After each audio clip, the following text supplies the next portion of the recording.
Let me ask you a question. How do you deal with risk assessment? How do you deal with risk in general? Are you someone who enjoys adventure and jumping off into the deep end and just seeing how things work out, throwing caution to the wind? Or are you someone more reserved, more cautious, you like to think about things? Or maybe you're an extreme on the other end and you hate change, you hate growth, you hate anything that really looks different from yesterday. And you love the idea of just rock hard consistency. This is the For Real Life and Godliness Podcast, the podcast that takes the Word of God and puts it down into the grit of your real life. As always, I am your host, Pastor Will, and today we want to talk about risk, reward, cost, how we view those kinds of things, especially in our life of faith, and how we have to be able to take on situations that are not necessarily guaranteed. We'll be right back after this.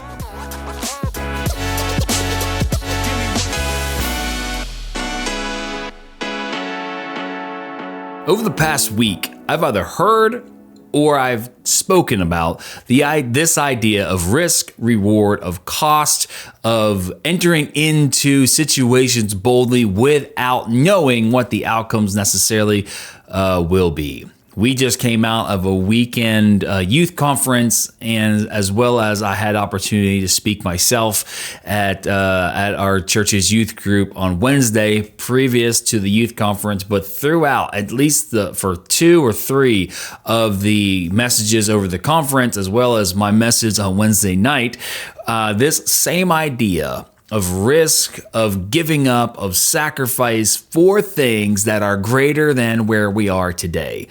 And many times as Christians, we want guarantees. We want things, and we think that I'm going to pray about something and I'm going to put my fleece out on the ground and see if God will just kind of show me what He wants me to do. But reality is there are many things in our life that we don't get clear-cut answers to, and we will have to jump off the ledge, take the risk, and see how it pans out based on as much wisdom as we have, as much counsel as we can look for, as much prayers we can pray, and Bible we can study, and we take in all the information, and still we don't have an absolute certainty that this is the bridge I should jump off of, or this is not like the ledge, the jump I should make, or however that is. It's probably a really bad illustration or analogy, but you get what I'm saying, right?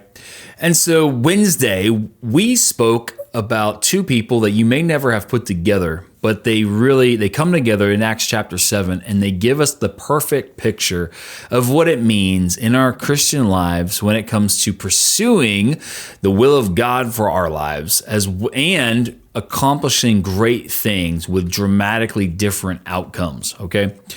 In that message, we talked about Stephen, the first deacon of the church, and we talked about Abraham, the kind of the pioneer of our faith, the guy who headed out into the wilderness of the unknown based on what God had told him, yet Hebrews tells us he didn't even know where he was going, right? God kind of says, come, which is an interesting point. God doesn't say go out there into the wilderness. He says, come out here and I'll show you a land. And so God was obviously waiting for him at the end of his journey. And so he had that confidence, but he didn't know where the end of the journey was.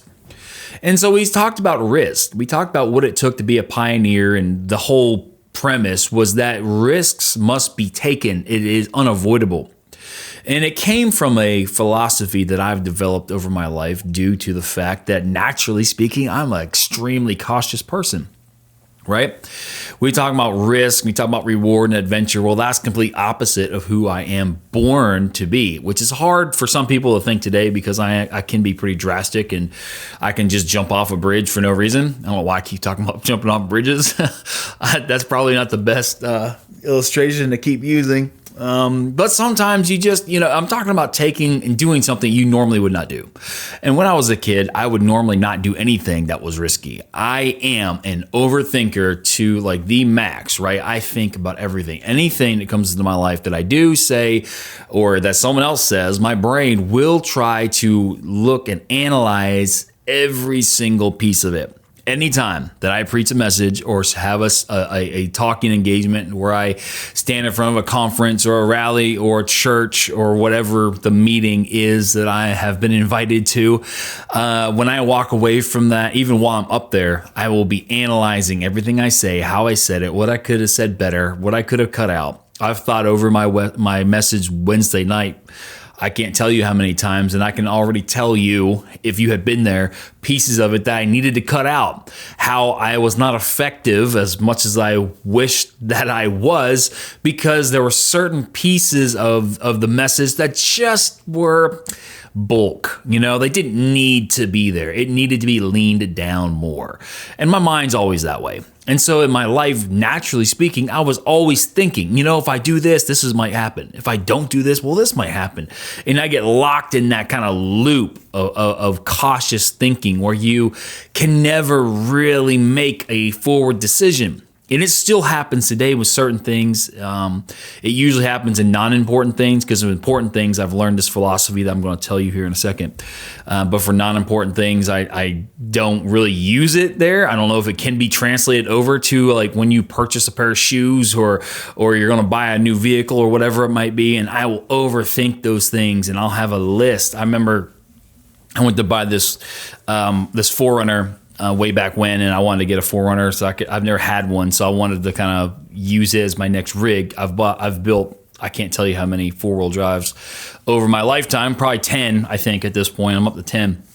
And so I wanted to try out a 4Runner. And I had a notebook of a sheet like this, and it had at least 20 4Runners that were in a certain price range, had certain options and certain things. And I was trying to figure out, well, how far this one is, how many miles this one has, how many options it has, what kind of 4-wheel drive system, does it have a V8, does it have a V6, yada, yada, yada. And I went through this whole thing for I can't tell you how long. And I do that with every single thing I buy, whether it's a fishing rod, a camera, a car, or whatever. I will go through all the details trying to figure out what is going to be the best deal, the best, choice to be made. And that's how I do everything. And unfortunately, that causes a lot of paralysis, analysis paralysis in my life. And as a kid, when I began to think about huge life decisions and making forward motion a reality, I needed something that would break me out of those kind of loops.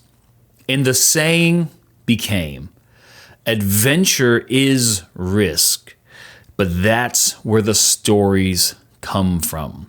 And so it places in front of me two things I want and one thing I don't. I want adventure. I want stories to tell, right? Like the best story. I love people who can tell good stories, and I'm not a great storyteller yet, and I'm working on that. I really want to become, a really good, effective communicator when it comes to storytelling and things like that. And to do that, you have to have good stories, right? And to have good stories, as we all know, you have to take risks. The best stories we know are stories of people who took big risks, went into like battle, or they went into like this merger in this company, or bought this thing and did this, went here, did that, whatever they're doing, And they are facing huge risks. Abraham, when called by God in Genesis chapter 12, God simply shows up and says, hey, come out here into the wilderness, and I'll show you a land. And he just has to leave. And he has to leave everything he's ever known. He's known Ur, and then he knew the place of Haran, where his dad kind of stopped and named it after his Abraham's brother who had died in Ur. And so he calls it after his son. They live there for a while, and then Abraham's dad dies there, and then Abraham continues to move forward because that was not the place, and God calls him out of there, and he continues to move. But God calls him into an unknown future, an unknown wilderness, so to speak, of potential, of things that he can do that he can't see yet. And so Wednesday, we talked about that and this idea that the literal definition of the word adventure is basically risk. It means danger. It says that it's usually used for something that's exciting, typically dangerous. And that's the kind of activity that the word adventure describes. And we always use adventure in a very positive sense. But the reality is the excitement of adventure of things that are moving forward is always balanced by the danger, the risk of loss, of something that you're getting into a situation you don't really know how to handle. And those were the kind of things that paralyzed me to the core when I was younger. And if I would allow it to, would still do it to me today. It's just my natural bent. And Abraham was called out into this wilderness place, and God continues to talk to him here, here, and here, but he's not talking to him all the time. We always think that God just talked to Abraham all the time, but he didn't. If you look in scripture, it's like 5 or 6 times over 25 years. And so that's a good space of time for you to be waiting for instructions or to be waiting for the promise of his son. I mean, he was 75 years old, and then he has to wait for his son to come in at, age 100. And there's a lot of things that happen in between there. And so his task, his future, the vision that God gives him in Genesis 12, as Stephen says in Acts 7, God met with him and gave him a vision and to move him out into this land that would be called Canaan, which would be called Israel, and all the stuff that we know today. But when he's heading out there, he doesn't know any of that. He doesn't know anything. God just says, hey, I'm going to bless you. I'm going to bless them. I bless you. I'm going to curse them. I curse you. And you're going to be a blessing to all the earth. I'm going to give you some land. Come out here and find it. And so Abraham takes the risk, leaves everything he knows behind, leaves behind familiarity in his surroundings, familiarity in his community, and he just leaves and goes on out there. And we talk about risk and we talk about reward, and we venerate people who do those things. Abraham, we honor him because he had faith in God, but we got to think that faith in God, much like when he had to, almost sacrifice his son, he had to believe that no matter what happened in this life, that he would, see God be faithful. Now, we talk about it a lot when it comes to Isaac, because we know that Hebrews tells us Abraham believed the promise of God so much, the initial promise that Isaac would be his seed and his inheritance would come through Isaac, and then the second request of him sacrificing his son. We know he believed the first one so much that he believed that even if Isaac actually were to die, that God would somehow raise him back up to life and still complete his promise, because the first promise of the seed of being Isaac was what could not be annulled by something that came later on. Just like any kind of thing, you can't. If God says something one place, something that happens later on does not annul what he said in the first place, unless he, actually clearly says that he did it. And so Abraham has this faith that looks past his physical boundaries, past the risks that are in front of him, past the cost, and he just continues to follow God deeper and deeper and deeper. But I brought this point out too to our students, the fact that he did not even receive the full promise that God made him in his first physical lifetime, okay? He was told that he would be given a land. And though he may have set foot on the land, he didn't set foot on the land during his ownership. Like, he didn't own it. He never owned it. It says that he never had anything to set his foot on. And so even today, right now, Abraham is waiting for the full fulfillment of his promise in the resurrection, the physical resurrection. We know that it's a physical resurrection for them, because even Job says that in his account, that he believed that that his Redeemer would be on the earth in the latter days, and that he himself, not another, would see that Redeemer with his own eyes. Okay, that's a long way of coming around to say that the Old Testament saints believed in the bodily resurrection, and that there would be something more past this life, and that will happen. And so when that happens, and Abraham, in the resurrected form in the future, steps onto the promised land where Israel is today, that promise way back then, thousands of years ago at this point, will finally be completely fulfilled. And so when we talk about risks and seeing things by faith and looking past the physical obstacles that are in our way, 25 years waiting for his son was one thing. A couple thousand years for him to wait for all of the process of time of the Messiah to come, die on the cross, rise again from the grave, to get victory over death, that will one day initiate the resurrection of everybody who's ever been a believer and a faithful believer, and be on this earth and rule and reign with Christ, and all these other things that will happen. They're looking past things that we can't even comprehend. And so they took risks, not just Abraham, but a lot of people in the Old Testament. They took risks with their life because they had faith that even though they couldn't see exactly where they were going, they had enough faith to see past the obstacles that were in front of them. And so they took the risk. They would take the risks. They would go out there. And today, we have problems waiting a few years, a few weeks, a few months. Really, we have problems waiting a few days. I mean, we order stuff from Amazon today and we want it like today. We want it today, even though it might come tomorrow. Each time they shorten the window of delivery, we want it more. Now they have drones flying around and dropping them off at your house. And we want things immediate. And not just the waiting thing, but we want them easy. In God's economy, as we talked about in a couple of podcasts ago, the system that God works within does not allow for that to happen. Okay? When we talk about sowing and reaping, there is always going to be a sowing part, which is work.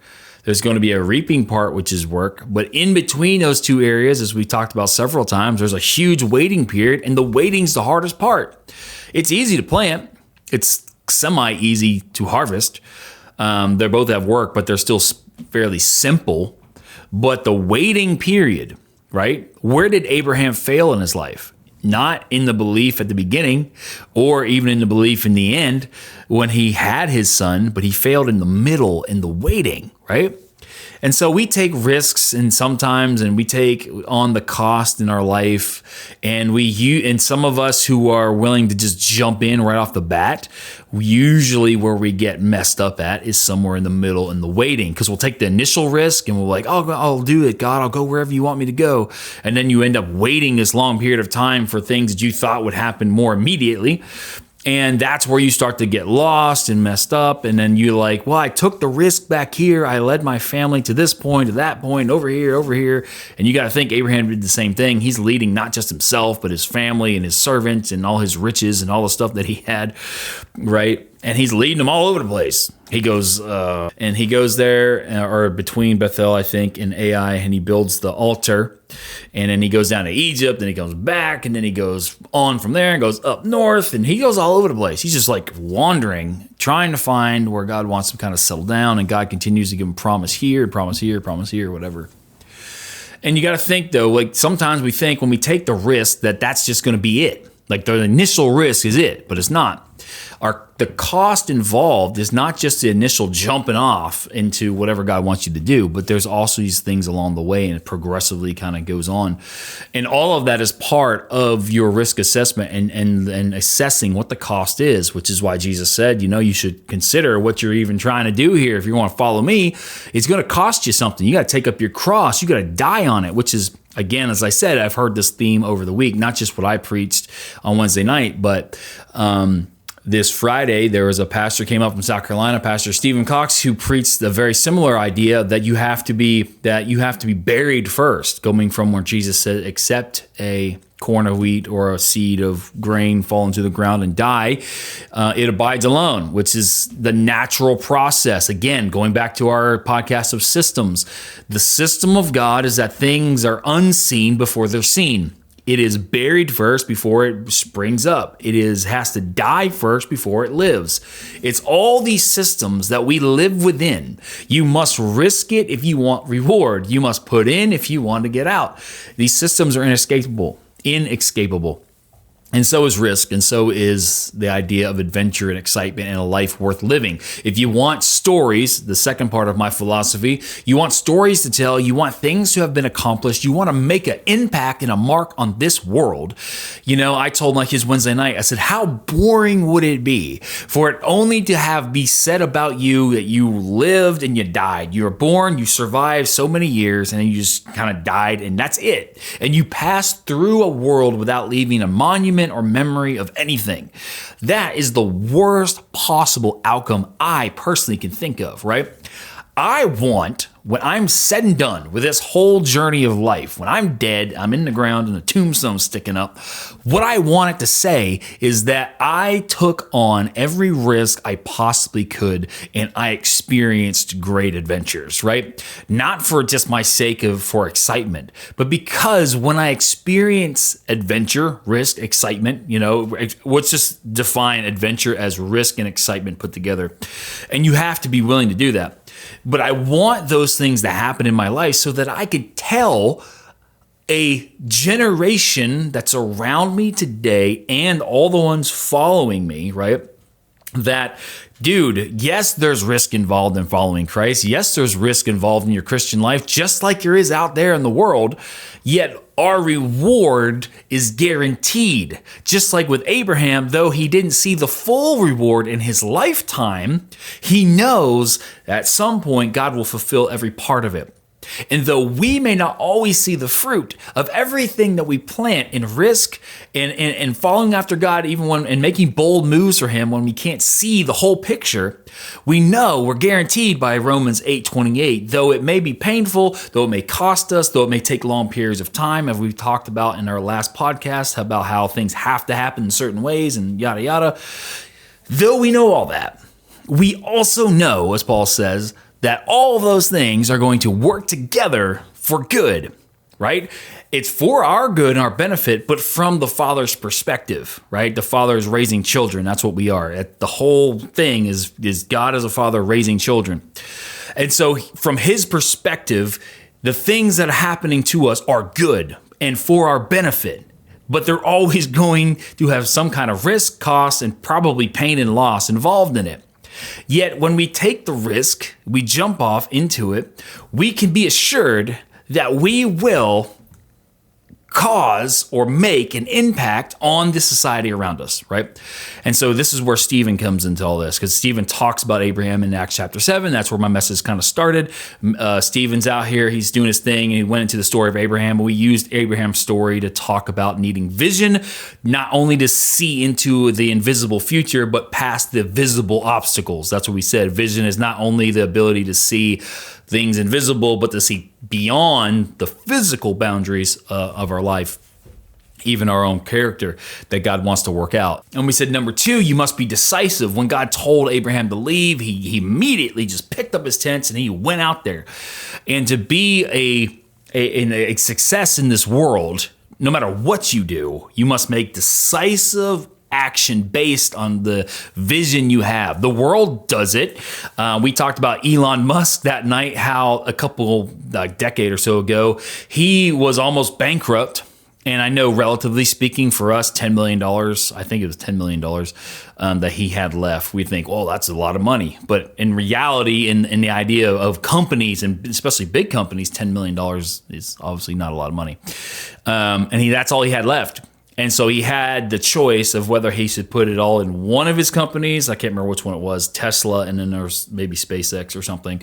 So he had the choice, he's going to put it in one or the other. And he chose to split it in the middle, which actually caused the chances of this actually working for him and cut it in half, right?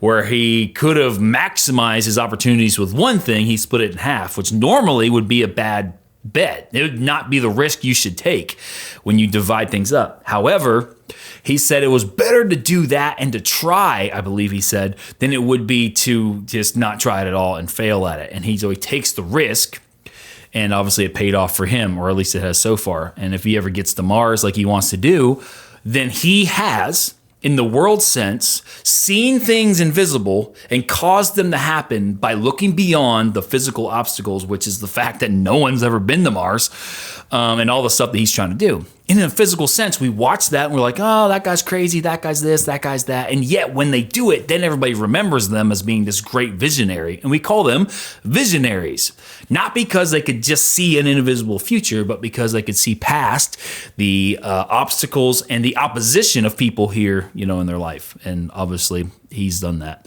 But in the Bible, the same thing happens in the spiritual sense. We see Abraham do all this stuff. He risks it all. He leaves it all behind.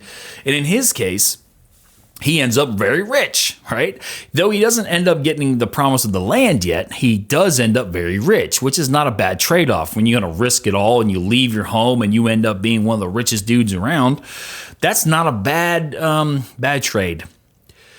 But I brought it back at the very end of my message into this idea of Stephen. Because where Abraham left it all, risked it all, went on his adventure, and experienced plenty of hazards. He went to war once. He lost things. He had fights. He had arguments. All kinds of stuff happened in Abraham's life. And yet, at the end, he comes out rich, blessed, plenty of children. I mean, he gets married after he's 100 years old and has a bunch of more children. So, I mean, he had physical benefits, I guess, from his blessing of God and all this other kind of stuff, right, in his life. But in Stephen's life, that would not be the case. Stephen also risked it all. He stands in chapter 6 of Acts and preaches the word of God boldly. There are some people there who can't stand that and they hate that. And Pastor Winston, our pastor here at Trinity, just preached this today. I'm making this on a Sunday afternoon. So he just preached this morning about how many pressures and really risks there are around the world today affecting us, especially as people of faith. As we move into the future, it's not going to get any easier. It's only going to get harder. And so we're going to be taking more and more risks as we go. And the adventure is not going to be as exciting as it is risky as we move forward into our life. Yet it's still adventure nonetheless. And that's kind of what my point was for the kids. You need to step up and step into what God's called you to do and just do it, no matter what it looks like it might cost you. And I told them, I said, I can't guarantee you what the journey is going to look like, but we can believe that every pioneer of Christ who risks it all to walk out in that wilderness where he can't see where God's leading him yet, you will receive a reward. Yet I don't know what it might look like, because though Abraham ended up very rich, Stephen ends up dying, right? And so Abraham risks it all and gets this earthly benefit. Let's put it that way. Stephen stands in front of the council in chapter 7, and the high priest in verse 1 gives him opportunity. He says, "Are these things so?" And Stephen could have cowered.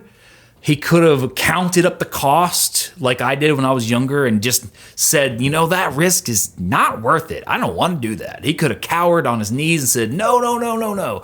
It's not true. I take it back. Just let me live. And sometimes we go through this mental bargaining in our mind. We're like, well, let me live to fight another day. I'll deny Christ here because it'll save my job so that I can feed my family tomorrow, and I'll just be a witness other ways. Like, my compromising is not going to make that much of a difference, right? That's the kind of risk we're talking about. I just said a lot of stuff, and you may think it's not really connected to your life. But when you start to bring it down to real life, when it comes to you and your job, you and how your life goes, and you have to take a risk, God's calling you to do something that's honest, that's right, and your company's asking you to do something different, or someone else in your life is asking you to do something that is not right, but you think, I have to do this if we want to survive, or whatever it might be. And the risk is that if I do this, I could lose my job. Or I can lose my status. I can lose my position. Maybe you're a politician. You're like, if I take a stand on the truth, maybe I don't get reelected, or whatever it might be. If I'm working in a school and I try to be a witness for Christ, and when the doors are open for it, they might fire me from this place, or whatever it might be. There's going to be risks as Christians, as followers of Christ, though some people, they'll take risks and God will physically bless them on this earth, like Abraham. Some people will take the risk and end up like Stephen and offering their entire life, and then they'll give it up. And where Stephen could have cowered and lived to fight another day, he instead takes the riskier option, stands in front of the council and preaches in their face the gospel of Jesus Christ. And they stone him for it. They take him outside of the town and they stone him for it. And that is the risk that we all take as Christians in our life. This principle can be scaled down or up.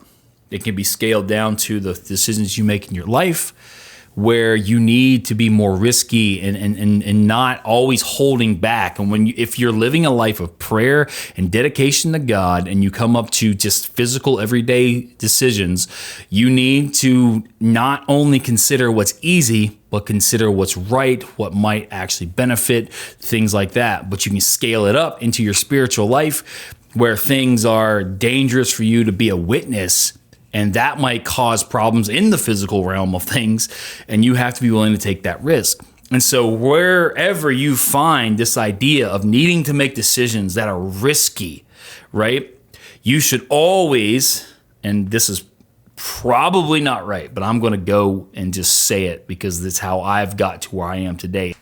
I developed an attitude and a response to things that scare me that I just take them on and do them.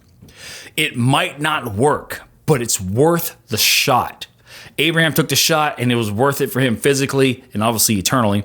It was, and Stephen took the shot. It may not seem worth it to you physically, right? But it's definitely worth it spiritually. But remember who was standing there the day that Stephen was stoned, where Jesus said in his thing that the seed must be put in the ground and die for it to be multiplied, right? So death happens before multiplication. You must be buried. You must die in the dark if you want, before you get multiplication, right? That's one of God's systems, I guess, as we're kind of adding to that idea. Stephen's death, and you got to think, it's like right after he becomes a deacon. So you could see it as a failure. You'd be like, man, you only were a deacon for a couple months and then you got stoned to death. Maybe you should have held back a little bit, Stephen. But remember who's standing there the day Stephen dies. It's little old Saul. And in Stephen, dying and saying, lay not this sin to their charge, Saul sees Jesus perfectly illustrated in the death of Stephen. And I personally believe, because immediately following Stephen's death, it says that Paul goes nuts and starts making havoc, it says, of the church, that it was the death of Stephen that stuck in his mind, that drove him mad. He couldn't stand what he saw that day when Stephen was killed. And we all know that Saul finally one day will be intersected in his life by Christ, and Christ will say, hey, dude, it's hard for you to kick against these pricks, these goads, this prodding I'm putting in your life. And I firmly believe, because God works in reality, that it was the death, an illustration of Jesus and Stephen's death, that caused Saul to run 1,000 miles an hour the other direction, just like Jonah did, and he was just wrecking everything. Havoc means to just tear up. It's like your kids, when they're hyped up on cupcakes and they tear up the living room. It's just havoc. There's just stuff everywhere, and you come in, you're like, what in the world's going on? And that's kind of what Saul was doing, throwing a temper tantrum. He hated it. He couldn't stand what had happened. And finally, Jesus intersects his life. And then we, if you're a Gentile, a non-Jew, are the result today of the ministry of Saul, of who would become Paul, known as Paul later. But that was not the beginning of Saul's ministry. It was Stephen. And so we are the direct result of the risk Stephen took. That, my friend, is worth the risk. That's the multiplication that God can do, even beyond this life. So just like Abraham, who is still waiting for part of his promise to be completely fulfilled, Stephen is now today reaping eternal benefits for the sacrifice that he made back then. And so I don't know what risk you're looking at. It might be as big as those big faith risks that Abraham and Stephen took, or you may just be trying to start a company. You may just be maybe you're starting a church, maybe you're starting a ministry, maybe you're fighting the call. I don't know what it is. But I can tell you that if it's risky, if you're afraid of it, if there's fear involved, you have to understand that fear is not an impasse, but it's a compass. It tells you, it indicates that you are approaching something that is very important. That's what fear is. It's not something to run away from. It's a natural response. It's a natural survival response, or whatever you want to call it. But it simply says, I'm entering into something. I need to be careful. I need to be aware. I need to be looking. I need to look out. And this is going to be important. And risk is always going to be there. The life that's exciting, that leaves an impact, the life that leads, that's full of adventure and stories to be told. There's always going to be something that you have to give up, that you have to lose. You have to risk it. But in the sense of a Christian's life, 8:28 comes back around again. And we know that all these things, all the risks we take for Christ will be worth it. The risks you take in your business or in your family or in your professional life, if you play it safe, I can guarantee you will leave potential on the table. And I feel like leaving potential on the table in a life that is more abundant, which is what Jesus said he came to die for, is just unconscionable. I think it's culpable, to be honest. And that's how I see myself. And that's why in my own case, I uprooted my family and moved them hundreds of miles away from a place that we had no real need to leave, just for the shot, the chance, and opportunity to see something greater happen. And I can be honest and say, the fruit, it's only just begun to poke its head up out of the ground in my life. I am not even close to the things I, first of all, began pursuing, and second of all, the things that I know that God has equipped me for and prepared me for. I know that I am moving forward. I told someone the other day, they were talking about age-wise, they're talking about, he was like 20 years old. He's like, I'm past my prime.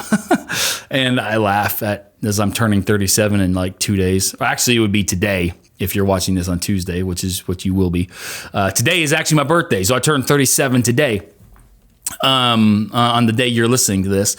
And so I told him, I was like, you know what, man, I don't even think in my mind, I haven't even reached my prime yet. Like, I am always waiting for this next step up, and I'm always looking for something better. Physically speaking, I do my best to keep myself as healthy as possible, which is a whole nother podcast we're going to talk about in the future, as far as health debts and stuff like that I want to talk about. And I think the requirement of being healthy in our life, but like I said, a whole different thing. But, I don't see myself as have reached my prime at this point, especially not spiritually speaking. Like, I am forward motion all the time, and I want to take as many risks as I possibly can, as long as they are in the will of God. And as I said, you may not always know exactly what it is God's calling you to do. Abraham didn't. Stephen probably had a good idea of what was going to happen when he took that risk. He at very least knew that they would ridicule him and probably beat him because they had beaten Peter and John. If they beat Peter and John, they'll beat him. He might not have thought they would stone him, but he might have. He was willing to take that risk because no one, and this is where I ended my message Wednesday night. We talked about Abraham being the pioneer of our faith and all the cool stuff he did and all he got accomplished in his life. But I said Stephen became a pioneer in his own right, in that he became the first martyr and really the template for what would come in the next 300 to 400 years of church history, of persecution, of our spiritual ancestors being wrecked by the government and the world around them. And they took the risk anyways for the shot, the chance that we would have the opportunity to hear the name of Christ. Just the opportunity, just the chance that maybe I can die in this Colosseum today, that I'll be burned at the stake today, so that these people can have a Bible in their language, so that the word of God can go around the world, or whatever it was. plenty of pioneers of faith who went out into a future they didn't understand. They didn't know how the risks would turn out. And some people ended up comfortable lives. And today, especially in America, many of us take risks, but we end up in comfortable lives. But many other people do not. And, that's neither here nor there. It's all relative depending on where you live, what the risks look like, and what the cost might be. However, all of us have to be willing to take those risks, accept the costs, and just see what happens. Develop an attitude of, I don't know, but let's see what happens. I say it all the time when someone says something to me, like, you think we should do it? I was like, I think we should see what happens. And it's what's got me here today. That has been today's For Real Life and Godliness Podcast. As always, I am your host, Pastor Will. And if you wouldn't mind, if you're on YouTube, subscribe to that channel. If you're on Spotify or Apple Music or Apple Podcasts, save me to your list, your playlist, or however that works over there. These podcasts are released every Tuesday. So if you know someone who could benefit, if it's helped you, it might help them. So just let them know that and look forward each Tuesday morning, usually about 6 o'clock in the morning, just so that you guys who get up early and actually work for a living and all that kind of stuff can listen in on your way to work. Maybe that's a good way to get your day started and get you amped up and ready to take on the world of risk and adventure. Anyways, we'll see you on the next one.